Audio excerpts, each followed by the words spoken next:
नमस्कार, स्वागत है आपका डेली न्यूज़ अपडेट में। मैं हूं नवीन झा।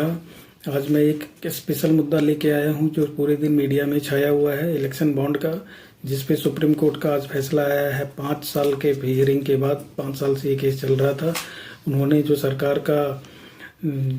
का जो पक्ष था उसको बिल्कुल सिरे से नकार दिया और तो उसको असंवैधानिक करार दिया। तो विपक्ष वाले इसको सरकार के लिए बहुत बड़ा धक्का बता रहे हैं और सरकार की तरफ से अभी पक्ष आया नहीं है कि सरकार आगे क्या करने वाली है। अब वो मुद्दा क्या था ये मैं थोड़ा आपको शॉर्ट में बता देता हूँ।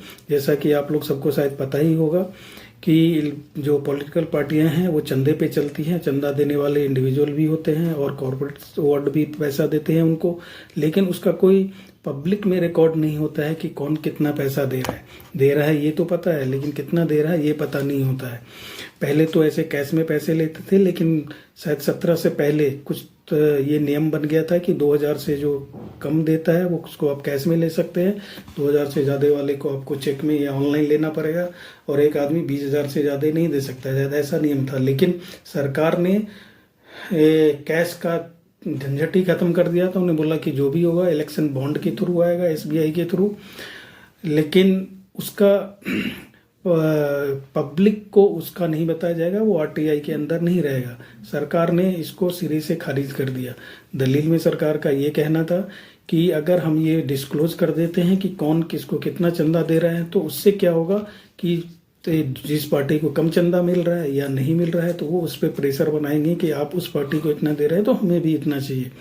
तो इससे बचने के लिए, इससे क्या होगा कि भ्रष्टाचार बढ़ेगा, तो इससे रोकने के लिए इसको पब्लिक करना जरूरी नहीं है, पब्लिक करना नहीं चाहिए। लेकिन सुप्रीम कोर्ट ने इसको सिरे से खारिज कर दिया। इसको लेकर विपक्ष वाले काफ़ी खुश हैं, सरकार के लिए एक धक्का बता रहे हैं।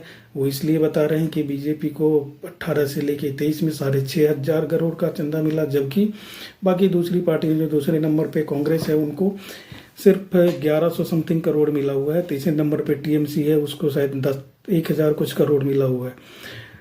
तो उनकी तकलीफ यही है कि बीजेपी को उतने पैसे कौन दे रहा है, क्यों दे रहा है।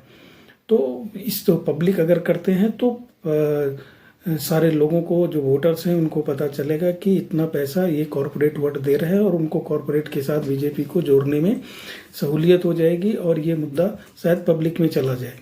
तो इसलिए वो खुश है। लेकिन अब आगे क्या होता है, सरकार का इस पे क्या रुख होता है ये पता नहीं, आने वाले दिनों में पता चलेगा। लेकिन फिलहाल तो ये मुद्दा बन ही गया है कि सरकार को इससे धक्का लगा है। दूसरा जो आज का एक इम्पॉर्टेंट मुद्दा था जो मैं आप लोगों के साथ शेयर करना चाहता हूँ, क्रिकेट में आज 2 जो नए प्लेयर थे उनको टेस्ट का कैप मिला है, उन्होंने डेब्यू किया है। एक सरफराज खान और दूसरा ध्रुव जुरेल। दोनों को कॉन्ग्रेचुलेशंस। सरफराज खान को स्पेशली क्योंकि आज उन्होंने बैटिंग किया, इंडिया ने टॉस जीत के बैटिंग किया था और सरफराज खान ने 62 रन की बहुत तेज तर्रार पारी खेली।